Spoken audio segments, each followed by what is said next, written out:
Well, welcome back to Beach Chair Chats today on this Monday. It's a beautiful day here in New England, fortunately, because the whole weekend was rain and awful. So I'm happy to have a sunny day and a great guest today, Alissa Arford. How are you today, Alyssa? Hi, I'm great. Yeah, it was raining down here in Maryland too, and it's still cold today, but at least it's sunny. Well, I was in the city this weekend. I got to take a bunch of college students to a Broadway show, which is fine because they all ditched me. Even my son was there. They all ditched me, so I had the city to myself. But it's more enjoyable when it's not a monsoon, but it made it work. So it was fun. What show did you The see? Book of Mormon. I wanted to see it Oh for my God. 15 years. I've never seen it. I've waited to see it. Finally, it delivered. I knew what it was going to be about and how funny it was, and I enjoyed it. It's a good time. Have you seen it before? Yeah, I saw it at the Kennedy Center like many years ago, and honestly, I was not quite prepared. I knew what it was about, but I was like, wow, I loved it. I was like, wow, this is pretty cool. Well, when you know the writers of South Park writes a musical, Yeah. you're going to get probably something a little bit controversial, a little bit too much, but it was fun. I enjoyed it. I knew what to expect, and the Book of Arnold now is the thing. Oh. No. So anyway, so you are by day a marketing director, correct? And then by on the offside, you're a writer. So talk a little bit about that. Sure. So by day, I am a marketing consultant. I have a part-time job as a fractional CMO, kind of head of marketing at a consulting company, basically B2B consulting. And then in the other time, I work on writing my books and marketing Mhm. my books. And I have one book out so far called Welcome to Seagull Street. And the next book is coming out this summer. So it's been a lot of fun. Well, the fun thing with Seagull Street, there is seagulls as a sound effect in these podcasts, so it might be a well played thing, you Oh. know. So what inspired you to start writing? Well, I honestly have always wanted to write a novel, and it was one of those things on my bucket list. Ever since I was little, I would go to the library all the time and read and read, and I would just, kind of write short little stories and poems and songs and things like that. And I had started a few books over the years and never kind of gotten through it. And then a few years ago, I had a break in my job and I was like, you know what? It's now or never. I'm going to do it. And so I took off, like, I worked full time on my first book for about 6 months. And then honestly, it was way harder than I ever thought. But I'm really glad that I did it. Yes. Well, it is hard taking that first shot, right? It's a nerve because you just don't know what's going to do. You sit on it, you think about it, and once you finally do it and you do well with it, and it's like the stress or the anxiety that comes with writing a novel because it's not an easy feat. I have never written a novel. I've thought about it too, but I decided to do this instead because I can talk better than I can write. So, Aw. but you sit on it, you do it. So now you finish your first one. How did it feel to actually get that published and put it out for others to read it?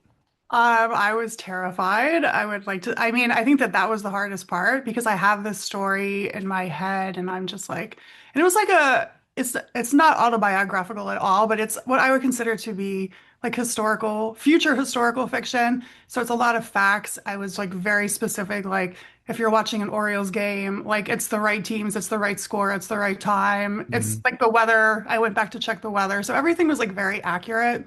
Okay. And I just kind of was like putting it out there, though. It's like your inner thought. I mean, it's like, I think this is a good book. I would like to read it, but reading books are so subjective. So obviously, Hmm. it's not going to resonate with everybody. So I was scared. I was Yeah. actually really surprised that strangers bought it, right? Of course, I think my family and friends are going to support me, I would but hope so. Yeah. Like that'd be like not nice, I know. but But really. yeah, so it was great. I got a lot of really great feedback. So I Well, was yeah, happy. that's exciting. I mean, excited for you. I mean, that's just, well, I was gonna make a joke about the Orioles because as a Red Sox fan, I can't say much right now. As a proper timing, maybe. I don't think the Orioles are doing very well right now either. Are they kind of, maybe it's I not the best mean, time to, they always have potential and they don't quite live up to it sometimes. maybe not the best time to publish now. I'm kidding. Um, but no, it's exciting. You think about that. Now that you do it, the next novel, are you currently writing it or is it in the production? Or It, is that the word yeah. for all novels It's like production? I say in editing. Yeah, editing. Yeah, so basically I finished the book a couple months ago and it wasn't quite long enough. So like in when you write a book, you're just kind of like, word the number of words is actually pretty important. Hmm. Especially since my first book, like you don't want it to be like less than the first book, right? It could be like slightly less, but it can't be too much because you have to kind of keep them in the same family. Hmm. So in the editing process this time, it's more about adding flavor. So I've been talking to a lot of people who go to Ocean City, who went to Ocean City in 1989, which this has a flashback to. And it has been so much fun. Like I just meet people all the time. I try to like add in their little parts, and it's been a lot of fun. We just mentioned Ocean City. I have to flip the script here a little bit. You live in two areas, right? Yeah. Ocean City is one of them, Mhm. and then you live in, well, Endicott City, where Oh, or Ellicott. Ellicott, not Endicott. My guy can't even read. See, this is why I'm a consumer of knowledge. I'll never write because I apparently can't read either. So what's it like to live in two different areas in two different cities? Well, yeah, so I've been living in Ellicott City for 25 years and we got a place in Ocean City probably like gosh, I guess it's probably been like 20 years ago now. It's just kind of a small condo. And so we like to go there in the summer. And I mean, honestly, now that I work virtually, it's so much easier. I used to work at University of Maryland full time for like 18 Go years. go I had to Terrapins. Yeah. I had to go into the office every day. So back then, you're only going for weekends or taking off time. But now I can actually, go to the beach, I can work. And I think that that's also probably why I was able to write this book, right? Because I'm at the beach more often and I'm literally Hmm. like walking around Ocean City trying to figure out like how I'm going to set up my scenes in my book. So it's been fun. Well, the beach is designed for that. Hence the name of this podcast of being Beach Chair Chats, because it is a wonderful place. Um, Now, do you have a favorite beach? Or, oh, I know you have a beach Um, story. I read your bio, and it's not the most exciting beach story, but we'll start with your favorite beach first. And what do you like about it? What does it bring to you besides obviously inspiring ideas to write? mhm. What do you love about it? Well, I mean, I obviously have to say Ocean City. I've been going there since I was a baby. My parents went there, my grandparents went there.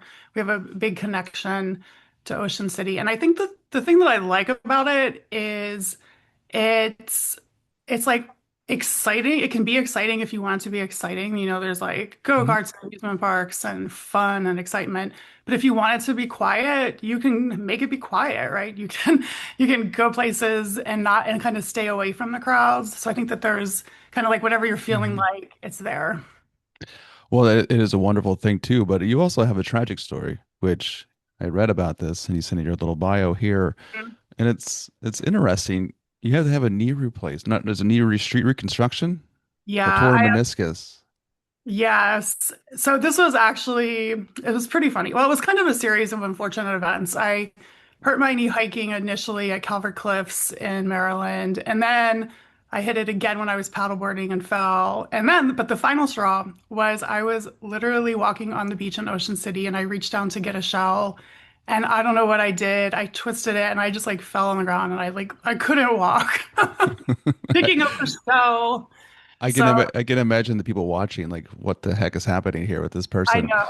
It He's, was it was crazy. And I had my dog with me and she kind of went crazy and it was like, yeah. It did wasn't you very did you keep the shell? Because you're gonna have to keep that shell. yes. I have the shell and so now I'm like kind of it takes forever to get things done, obviously, in the medical system. So Hmm. I should be getting it's a partial knee replacement. So basically they said my meniscus was like gone, so there's no fixing it. So Yeah. I need to get a partial knee replacement. You know, it's the joys as we turn the calendar days forward every day. You know, Yeah. it's never easy, being not what we used to be. As you can tell, I'm refraining from saying those words that we don't like to hear. OLD. That one, yes, and there's a AGE one, and I'm gonna I try to find great ways to say that without saying it. But you still enjoy life, right? Besides of working, besides writing, you look like you enjoy music. There's a big festival you like to go to. It's the what's it called again? I have the Oceans Calling Festival. You go every year, sounds like. Yeah, it's a fairly new festival. It's called Ocean's Calling. It's a music festival set in Ocean City. It is on the beach. So you're literally on the beach watching, amazing bands. Like Mhm. last year, there was Green Day and Lenny Nice. Kravitz, and it was it's like one of the highlights of my year. So we go every year. It's a 3-day festival. So at the end of the festival, you are like worn out. Well, that's the best festival then. It's It's so much fun. who's on the lineup this year? Do you have this? Is Yeah, it coming out? Yeah. it Yeah. just came out. So it's Dave Matthews Band, Ooh, Mumford nice. and Sons, 21 Pilots, Matchbox 20.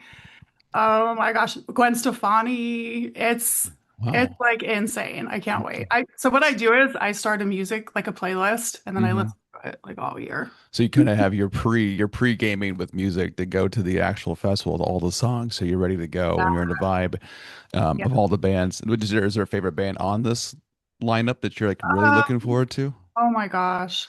I don't know. I really like all of them, but we kind of have must-sees because like you can get really close. So if you Mm, prioritize a band, you just go stand there, right? You nice. can stand there for like 2 hours and be in the front row. So I don't know. I'm kind of thinking I really want to see Gwen Stefani up close. So Really? Yeah. yeah. Is it the? I wonder, should we bust out some No Doubt stuff from the old days, or is I it just her new don't stuff? know. I hope so. I don't know. You got to bring back No Doubt. But I would see, I would definitely see. I've never seen Dave Matthews Band, and it's just like one of those bucket list type people. You said Yeah. Mumford and Sons. I didn't Mhm. think Matchbox 20 was still a thing. Still, you Yeah. know. I guess sign me up. I have a beach little festival in my neighborhood, but it's just cover bands and it's very tiny. So it still works. People still bring their boats up and park it and they listen to cover bands, but still fun just because it's live music. It's outside. It's a great time because summer is when you're supposed to have fun, and that's the best part of it. So, what are some other things about you? Because you see you have two children, right? A son and a daughter. Do they Mhm. go with you to these festivals as well, or is it just like a family affair, or how is it?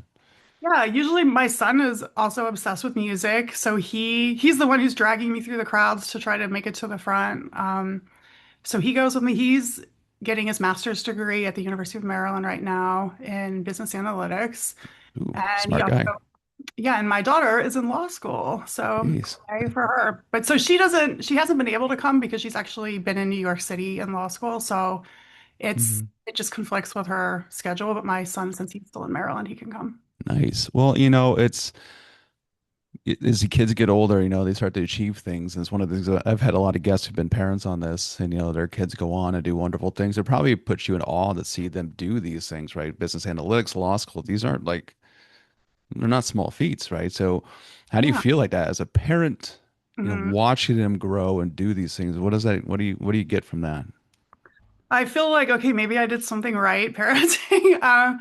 I have an MBA and, their dad has an MBA there, so I feel like kind of higher ed has been important in the Mhm. family. Of course, we've never pressured them to get a higher Yeah, education degree, but, you yeah. know, it's kind of cool that they are. So, yeah, very proud and, Mhm. looking forward to seeing what comes next for them. Well, they always take care of you too as you get older.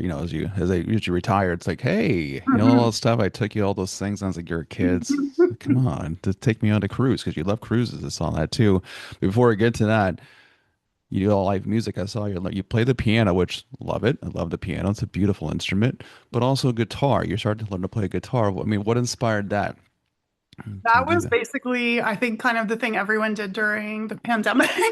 Me too. I bought one. I bought a cheap one because I'm like, if I'm gonna do this, I'm gonna stick to it and try it.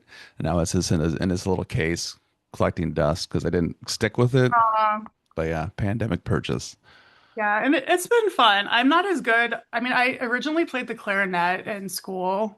I Mhm. was even in the marching band, which was like a tragic thing because I could hardly walk and play at the same time. It's But I did it too for a little bit of time. It's trombone, but I mm, never stayed in line. It's like I'll stick to sports. I went back to sports. I had 1 year. It's like I don't want to play sports. Boo, and I did it. And then I was like, I don't want to be in a band, so I went back to sports. I what still played sport, in the band, but yes, but not marching band anymore. what sports did you play? Football, the typical Midwestern football, basketball, and then I didn't do track because I didn't like the coach. I played golf and I was terrible, but that's okay. I got free golf at the every day after school. Hmm. A fun story. I got to play one duel, which is a two school team, and I had a wicked slice, right? And I'm the last person you want to put on a golf course with multi-million dollar homes surrounding it. I'm like, coach calls me up. Hey, Brian, I think I need you to play because so and so's sick today. I'm like, but this course? It's like, so I get on the first tee box and sure enough, consistency hits. And I slice that sucker all the way and hit someone's like, it went towards her. It's not my fault they built there. It can't blame me. It's their problem. And the coach looks at me, he's shaking his head. He's got his hands across his chest. He's like, just leave it. Just don't go over there, get it. It's like, I've told you, you put me out here. I have a bad problem with this. Did you play sports too? Or are you a sports, besides a No, sports fan? I'm a sports fan. I'm very tall. I'm 6 feet tall. So for a Okay. woman, Hey, we match. yeah.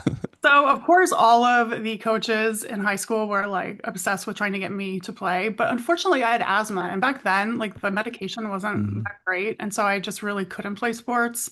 So I wish I could. I just played. Like I was pretty good at volleyball and basketball and those sorts of things. But Well, the University of Maryland's in the Big Ten now. They play my alma mater often.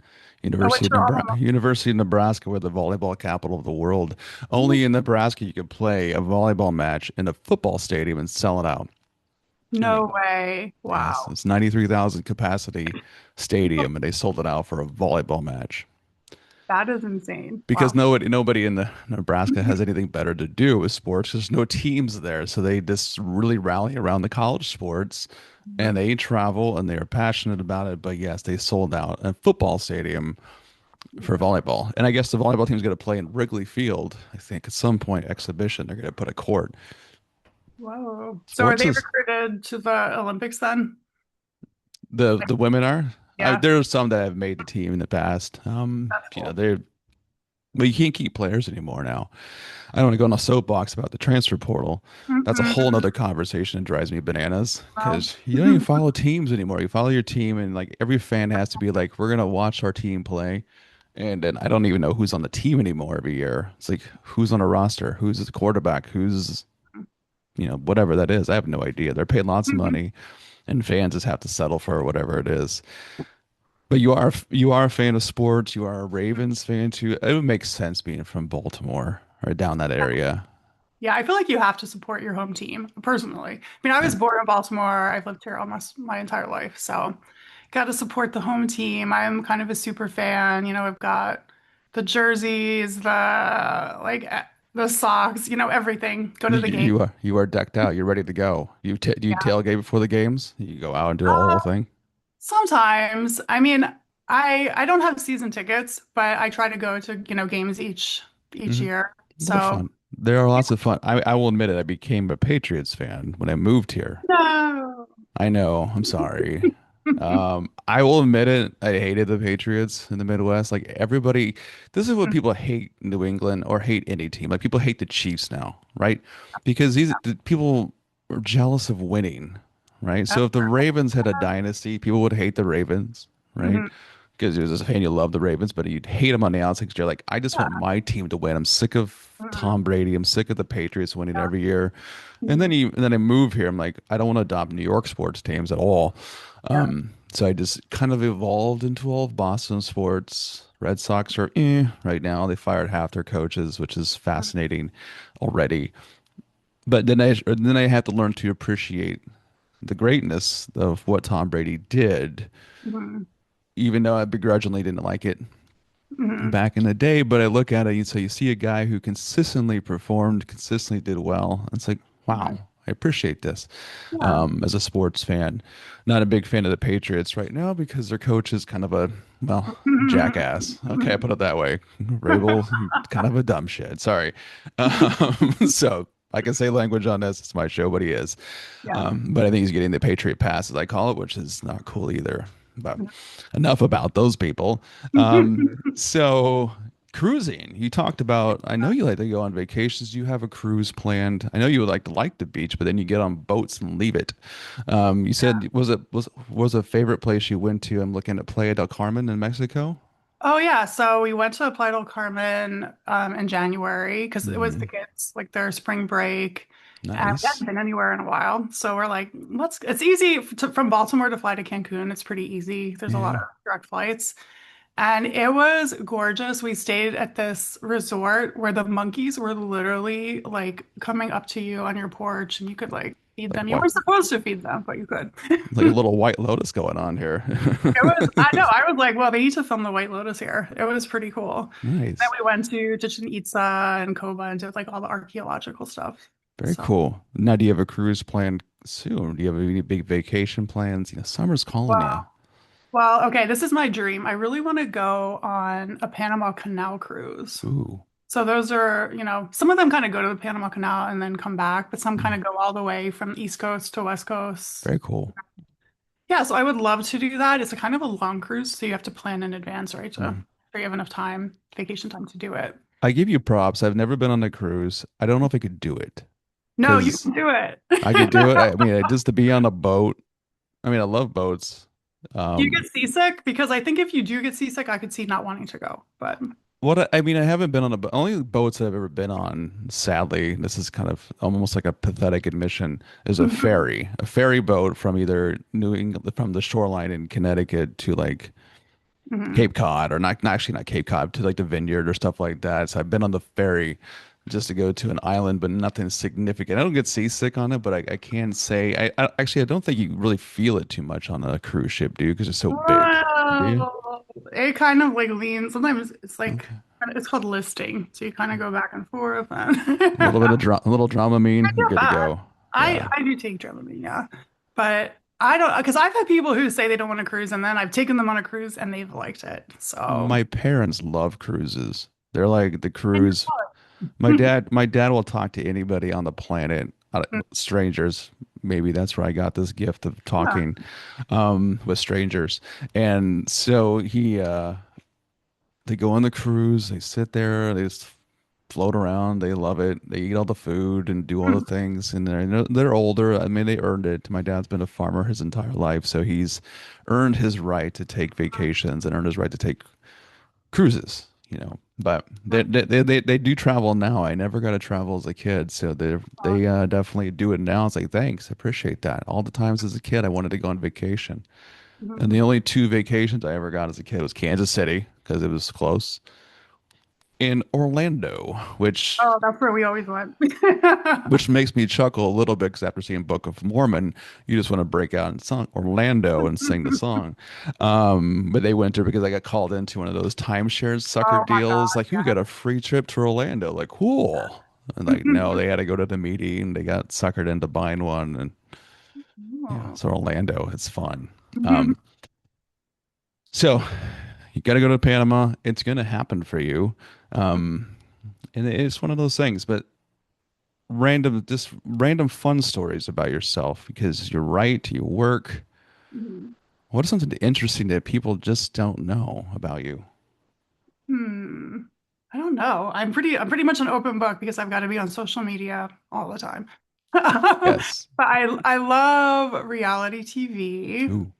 So I'm like right now I'm a fan of Survivor 50 on being on. I love How that. has that been on for? It's I not think it's 50 25 years. years. 25. I think it's yeah. So I think it's Jeez. 25 years, 50 seasons. I haven't watched every season. Sorry, Jeff Probst, but I mean I've watched most of them. Did you have any desire to like be on a reality TV Oh my show? gosh, for a while. No. It's kind of funny because now that I hurt my knee, I'm like, darn it, I can't be on Survivor or The Amazing Race because my knee. I gotta give those shows credit.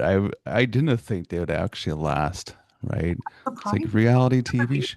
Huh?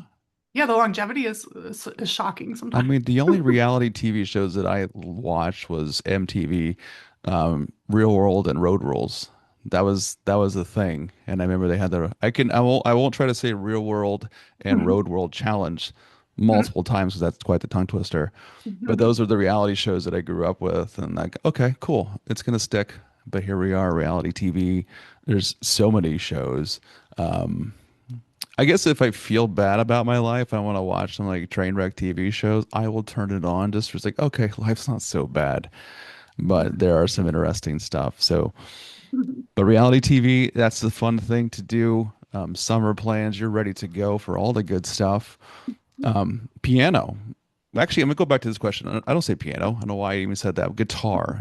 If you Oh go, if you ever got called to my stage gosh. Would you be able to pull out the guitar and jam out, or would you like to just play solo like a coffee shop person, just or in your backyard, just strumming along? I'm not that good. I could play the piano. If I got called out to play the piano, yes. But the guitar, I know, Have You Seen the Rain is like the one song I know really well. Mm-hmm. Little Um, CCR. I think so, I yeah. actually heard that coming into work today. I'm not lying. No And I way. also heard some Oh crazy person. Not, I don't know. I'm not saying crazy. my gosh. That's a wrong term. But I was on the New York City subway, and someone was sitting there on one of the subway seats. I Mhm. don't know what he was doing or what was going on with him, but he was jamming out to CCR, and I looked at him. I'm like, oh boy, he was having a moment on the New York City subway. You can just put whatever you think is happening to this Oh guy my on God. it, but he was totally jamming out to CCR. No, that's gonna be in my head. I was joking. I think I posted online that as The Killers was playing When Oh You're Young, right? yeah. Great Mhm. song. But then to remind me, I put a post out. I was like, remind me that I'm not young anymore. Thank Uh, you, Killers. I appreciate the prominent and I segue to that. Yeah, and the Killers were at Ocean's Calling a couple years ago. Of Yay. course. See, all these like perfect universe lining up with the proper bands. Who Yeah. knew? But the ocean is calling. Mhm. And soon you'll be out there before you know it, Yeah. and doing some fun things. It's exciting for your book. Is it a great beach read? I'm assuming it is a great beach read. It is. Yeah. Welcome to Seagull Street. That summer in Ocean City, Maryland. It is a great Hmm. street, and so is book number two, Back to Seagull Street. Okay, so it's not your typical romance movies, those like trashy ones they sit on the beach and you can just tear through it. It's just like it's a nice, Yeah, good. it's not super spicy. In my brain, it is like a movie. There's a bad Yes. guy, there's excitement, there's like a chase scene, and Okay. all sorts of fun stuff. All right. Well, it sounds like a fun book. Might have to put it on the Amazon. Well, the Amazon list. That's cheap. You probably lose money on that, but whatever listing I purchased. I like Amazon because Amazon I can get higher in Is the it rank. good? Yeah, Now, is it finally. good for authors? Okay. Well, yeah, actually, fun fact. Well, it's not fun fact. I never thought Amazon would take off. It's like, oh, cool. It's a website that sells books. Isn't that Yeah, what it was? it Hmm. was. Yeah. And now look at it. My God, the guy flies rockets or throw off his money. Don't get me started on Bezos. Here's your books. I'm gonna go throw a ping pong ball in space on my gigantic rocket. It looks like, you know what it looks like. So yeah, only a guy with that much money would make a rocket that looks like, well, Yeah, exactly. a dick. Sorry. It's like, thanks, Jeff. But it's been fun, and I hope you have more adventures coming up. Any fun things that you want to talk about before we have a few minutes left on the show? Actually, let me ask you this question. Mhm. Social media, how do you keep up with it, Oh actually? my gosh. Actually, that is something I wanted to talk about. I put it in my notes because Yes. I feel like it's too much. And like what do I enjoy? I enjoy kind of taking a break from social media Yeah. because I mean I do social media for my job as a marketing director. And then I have to do social media for my book promotions. Hmm. And it's just like all the time I'm on it and it's just kind of like overwhelming. I get like, notifications on my phone like every minute and I'm like, "Oh my gosh, I need to just get away from it." It is a lot. Since I've started doing this, I'm like, oh, cool, because I've sat on this for 2 years. Like now I got to promote this thing. And I'm like, I don't, people do you do video? Like, I don't know. One, I don't know how to do it. And because, at my age, I'm like, I've not a social media savant here, but it is exhausting. It is nice to unplug. And that's why the beach is great because whenever I see people at the beach, I'm like, just turn off the damn phone. Just enjoy it. I think in one of the other episodes, they talked about these two young women. I was watching the sunset nearby where I live, and I saw these two. They were just like taking like a selfie or posing, like, then they'd run back, I look at the photo, and then they do another one. And I'm watching this miraculous event happen. Not them, the sunset, but I was distracted by like, what the hell are they doing? Just watch this. But that's what happens when you get a little bit older. You appreciate these nice little things, but then people just get consumed by it. So yes, breaks are important. You got to stop with it sometimes because it's a lot. I'm one of those people who's like, I got to respond to everybody. They commented, so I need to respond to them because they did. They took the time to. And then I'm responding to all these people, and like, then I find myself to say the same response, like, "Thank you, smiley face." I just because I don't know. It's just so much, and I don't even have a huge following at all. And I'm like, I just keep doing it. So yeah, it's important to unplug, to protect your own mental health with this, because if you do it every day, it's just a lot. And so speaking of the mental health, you got a lot of great things you're doing for your mental health, and it's been a wonderful talking with you today on this Monday morning here in April. Why it's still here, so maybe before you know it. And I hope you enjoyed this time as well. And I wish you all the best. I'm sure I'll be seeing you on the social media platforms as well once this is ready to go. But it's been a pleasure having you on today, Alyssa. Yeah, thanks so much, Brian. I really enjoyed our conversation.